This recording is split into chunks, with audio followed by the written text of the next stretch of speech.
찬양함으로 3월 첫째 주 예배 하나님께 드리겠습니다.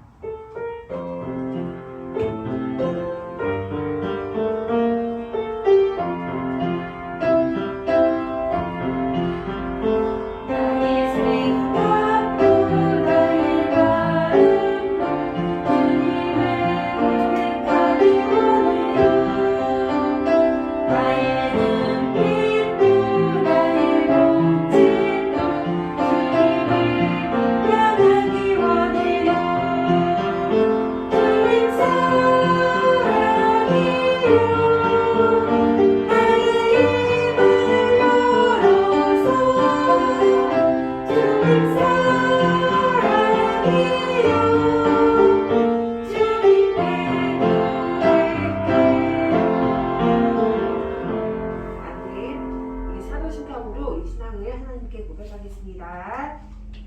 시작. 나는 전능하신 아버지 하나님 천지의 창조주를 믿습니다. 나는 그의 유일하신 아들 우리 주 예수 그리스도를 믿습니다. 그는 성령으로 잉태되어 동정녀 마리아에게서 나시고 본디오 빌라도에게 고난을 받아 십자가에 못 박혀 죽으시고 장사된 지 사흘 만에 죽은 자 가운데서 다시 살아나셨으며 하늘에 오르시어 전능하신 아버지 하나님 우편에 앉아 계시다가 거기로부터 살아있는 자와 죽은 자를 심판하러 오십니다. 나는 성령을 믿으며 거룩한 공교회와 성도의 교제와 죄를 용서받는 것과 몸의 부활과 영생을 믿습니다. 아멘. 찬송가 221장 같이 찬양드리겠습니다.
사랑과 은혜가 풍성하신 하나님 아버지 참 감사를 드립니다. 오늘 이렇게 주님의 날 잊어버리지 않고 하나님 아버지 앞에 나와 예배드릴 수 있도록 인도하신 하나님 참 감사합니다. 하나님 정결하고 깨끗한 모습으로 하나님께 예배드릴 수 있도록 우리와 동행하여 주시고 우리의 더럽고 악한 죄악들을 용서하여 주시옵소서. 특별히 오늘도 말씀을 준비하여서 우리에게 말씀 전하여 주실 박선희 선생님과 함께 하여서 하나님의 능력의 오른팔로 붙들어 주시고 우리에게 말씀을 잘 전하실 수 있도록 하나님 함께 하여 주시옵소서. 듣는 우리 가운데 우리와 동행하여 주시고 우리가 말씀을 잘 듣고 믿음의 바른 길을 갈 수 있도록 우리의 마음도 준비하여 주시옵소서. 말씀 듣고 세상에 나아가 빛과 소금된 역할을 감당할 수 있도록 하나님 우리와 동행하여 주시옵소서.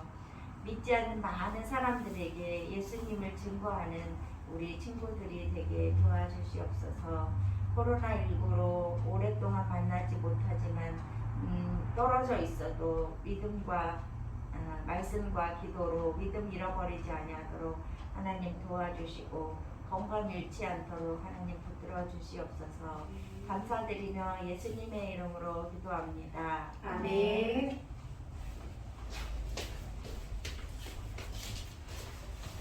같이 하나님 말씀 나누도록 하겠습니다. 하나님 말씀은 레위기 5장 5절에서 6절까지 말씀입니다.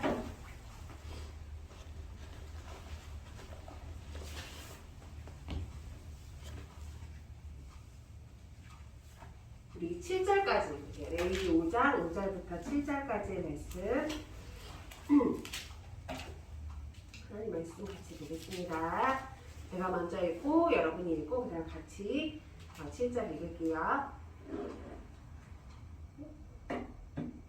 이 중 하나의 허물이 있을 때에는 아무 일에 잘못하였노라 자복하고 그 잘못으로 말미암아 여호와께 속죄제를 드리되 양떼의 암컷 어린 양이나 염소를 끌어다가 속죄제를 드릴 것이요 제사장은 그의 허물을 위하여 속죄할지니라. 만일 그의 힘이 어린 양을 바치는 데에 미치지 못하면 그가 지은 죄를 속죄하기 위하여 산비둘기 2마리나 집비둘기 새끼 2마리를 여호와께로 가져가되 하나는 속죄 제물을 삼고 하나는 번제물을 삼아. 아멘.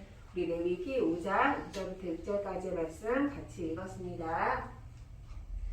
우리 오늘부터는 레위기에 대해서 레위기 말씀으로 우리 같이 한번 3월은 한번 같이 나눠보도록 할게요. 우리 친구들도 선생님도 이제 하나님을 어떤 하나님으로 생각하세요? 라는 이런 질문을 사실 우리 말씀 중에도 또 성경 공부 시간에도 많이 들었고 대답을 했습니다. 그런데 우리 성경의 많은 책이 그 예수님을 좋으신 분, 사랑의 하나님, 위대하신 하나님, 전능하신 하나님 이렇게 이야기하고 있고 오늘 같이 나눈 레위기에서는 하나님을 어떤 분으로 소개하고 있냐면 거룩한 분으로 소개하고 있습니다. 우리 거룩하신 하나님이라는 말을 우리 들어봤을 텐데 거룩하다라는 뜻을 이제 선생님이 국어사전에서 찾아봤더니 성스럽고 위대하다. 성스럽다는 말도 그러니까 뭐 흠이나 때가 묻지 않은 깨끗하고 또 굉장히 높은 우리 그런 사람을 이야기할 때 그런 분을 이야기할 때 거룩하다라는 말을 우리 사실은 사람들한테는 잘 안 쓰는 것 같아요. 우리가 보통 어떤 사람을 두고 참 좋은 사람이야, 저 사람은 깨끗한 사람이야 이렇게 이야기하지만 우리가 어떤 사람을 두고 거룩하다라고 이야기하는 경우는 사실 많지 않은 것 같아요. 위대한 성인이나 혹은 이런 분들을 이야기할 때 거룩하다라는 말을 쓸 수 있는데 그럴 때 그 거룩하다라는 말의 뜻은 아무 흠도 없고 깨끗하고 성스럽고 위대하다 이런 뜻을 이야기하고 있습니다. 웃으면서 이야기했지만 하나님께서는 거룩한 분이시라는 것을 우리가 항상 기억을 해야 될 것 같아요. 그런데 이렇게 거룩하신 하나님께서 우리 사람들과 함께 하실 때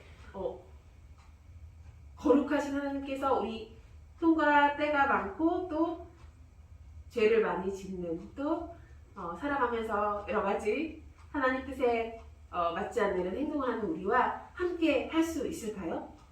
함께 하시기가 어렵겠죠. 그래서 하나님께서는 나중에 이제 예수님을 우리에게 보내주셨는데 이 레위기는 거룩하신 하나님의 그 백성들이 거룩한 하나님께서 하나님의 백성들이 어떻게 같이 살아갈 수 있는가 어떻게 우리가 그 거룩하신 하나님 앞에서 죽지 않고 살아갈 수 있는가에 대해서 레위기에서는 말씀해 주시고 계십니다.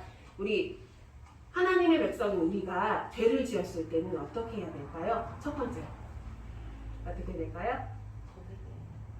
네. 우리 선생님께서 지금 조그만 목소리로 이야기해 주셔서 제가 잘 들었는지 모르겠는데 우리 우선은 그 죄를 지었는지 알려면 내가 도대체 뭘 잘못했는지를 알아야겠죠. 근데 하나님께서는 우리에게 이미 우리 죄를 구별할 수 있는 또 우리가 하나님 말씀을 통해서 죄를 구별할 수 있도록 이 성경을 우리에게 허락을 해주셨어요. 그래서 우리가 특별히 하나님 세상 사람들이 다른 사람들이 봤을 때에는 모르겠지만 우리가 말씀을 읽다 보면 아, 나 이런 모습들이 하나님 보시기에 악한 모습이구나, 또 죄를 지었구나라고, 그 무엇보다도 이 성경을 통해서 하나님께서는 우리에게 잘 말씀을 해주시고 계십니다.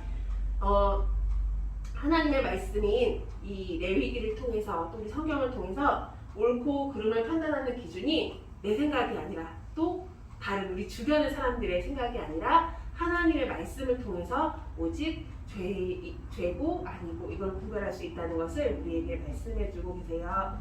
어떤 친구들은, 어떤 사람들은 내가 무슨 잘못을 했을 때 다 무슨 반응이 갈려요. 그건 네가 잘못한 거 아닌 것 같은데. 또 어떤 친구는 그건 네가 잘못한 거야. 그런데 우리가 그런 사람들의 말로는 제대로 판단할 수 없는 것들을 이 하나님 말씀인 성경을 통해서 우리가 잘 알 수 있습니다. 그리고 하나님께서는 우리가 죄를 지었을 때 우리가 죄를 고백하기를 원하고 계십니다. 고백한다 라는 뜻은, 또 성경을 그 국어 사전을 찾아보니까 마음을 숨김없이 거짓 없이 이야기한다라는 뜻이 고백하다라고 이야기하고 있어요. 잘못된 말이나 행동을 우리가 인정을 하고 그것을 솔직하게 이야기할 때 하나님께서는 그것을 받아주십니다. 우리 요한일서 1장 9절 말씀, 선생님 지금 여기에 준비는 못했는데 요한일서 1장 9절 말씀을 제가 한번 읽어볼게요. 하나님께서는 우리 죄를 고백했을 때 어떻게 대해주시는가 읽어보면, 만일 우리가 우리 죄를 자백하면 그는 기쁘시고 의로우사 우리 죄를 사하시며 우리를 모든 불의에서 깨끗하게 하실 것이요 라고 요한일서 1장 9절에서 말씀하고 계십니다. 하나님께서는 우리가 사실은 죄를 이야기하기도 전에, 우리가 고백하기도 전에 우리의 죄와 우리의 허물을 이미 알고 계시고, 또 그것을 우리가 고백하기를 기다리고 계십니다. 그리고 방금 읽은 말씀처럼 우리가 그 죄를 고백하면 우리를 모든 불의에서 깨끗게 하실 거라고 약속하고 계시다는 것을 우리가 다시 한번 기억했으면 좋겠어요. 우리 레위기에서는 죄를 용서받기 위한 여러 방법들을 이 당시 얘기해주고 있는데, 우리 6절 말씀 한번 볼게요. 5장 6절 말씀을 보면, 그 잘못으로 말미암아 여호와께 속죄제를 드리되 양컷에 암컷 어린 양이나 염소를 끌어다가 속죄제를 드릴 것이요 제사장은 그의 허물을 위하여 속죄할지니라. 우리 여러 방법으로 하나님께 용서를 구할 수 있지만 이 레위기는 우리가 그냥 죄를 지었을 때 잘못했습니다 이렇게 이야기하는 것이 아니라, 우리의 죄를 반드시 어떤 것을 통해서, 누가 어떤 것을 죽임을 통해서 그 사함을 받을 수 있다고 이야기를 하고 있어요. 우리 방금 읽은 6절 말씀에도 암컷 어린 양이나 염소를 끌어다가 속죄제를 드릴 것이요, 그리고 7절 말씀에도 보시면 만약에 그 힘이 그것을 바치는 데 미치지 못하면 다른 것이라도 대신해서 그 하나님께 제사를 드리라고 이야기를 하고 있습니다. 왜 그럴까요? 죄라는 것은 그냥 우리가 쉽게 잘못했습니다, 죄송합니다 라고 이야기해서 넘어갈 수 있는 것이 아니라는 것을 하나님께서는 가르쳐주고 계신 것 같아요. 우리는 너무 쉽게 죄를 지었을 때 그냥 하나님께 이야기하면 용서받을 수 있겠지. 하지만 그 죄라는 것은 우리를 사망에도 이를 수 있게 하는 아주 큰 죄이기 때문에 반드시 다른 어떤 것을 우리를 대신해서 바치고 용서를 구해야 된다는 것을 레위기에서는 이야기해주고 계십니다. 그런데 우리가 지금은 여러분도 아시다시피 이 죄를 고백하기 위해서 양이나 이런 것들을 죽일 필요가 있을까요? 없죠. 왜냐하면 이미 하나님께서는 우리 죄를 대속해 주시기 위해서 하나님의 아들 예수님을 우리에게 보내주셨기 때문입니다. 만약에 하나님께서 이 죄를 그냥 이렇게 어떤 누군가의 어떤 생명을 바치는 것으로 속죄제를 삼지 않으셨다면 우리는 어쩌면 하나님께 영원히 가까이 갈 수 없었을 것 같아요. 왜냐하면 그 죄가 그렇게 중한 것인지도 알지 못하고, 또 우리가 하나님께 날마다 그 생명의 무거움을 생각하지 못하고 그냥 우리 마음대로 죄를 지었을 수 있을 것 같아요. 하나님께서는 이 죄가 얼마나 크고 무서운 것인지, 또 무엇이 다른 것이 우리 죄를 위해서 죽어야 된다는 것을 알려주시기 위해서 이 말씀을 기록해 놓고 계십니다. 우리는 이미 예수님께서 우리 죄를 위해서 십자가에 달려 돌아가신 이 기쁜 소식을 다 알고 있을 거예요. 그런데 우리가 만약에 예수님이 아니었다면 또 이 당시 이렇게 사람들이 속죄제를 드리지 않았다면 그렇다면 그 사람이 죄로 인해서 죽을 수밖에 없었겠죠. 그래서 다시 한번 우리 하나님께서 하나님의 아들 예수님을 보내주신 것이 얼마나 기쁘고 감사한 것인지, 그리고 그것이 얼마나 크고 무거운 죄 때문이었는지를 다시 한번 기억했으면 좋겠습니다. 우리 3월 2일부터 시간이 좀 며칠 흘렀는데 3월 2일부터 우리 사순절이 시작됐어요. 우리 사순절은 부활주일 40일 전 보통 됐는데 우리가 하나님 앞에 부활주일에 매년 하나님 앞에 드리게 되는데 그 부활주일에 우리가 우리의 무거운 죄를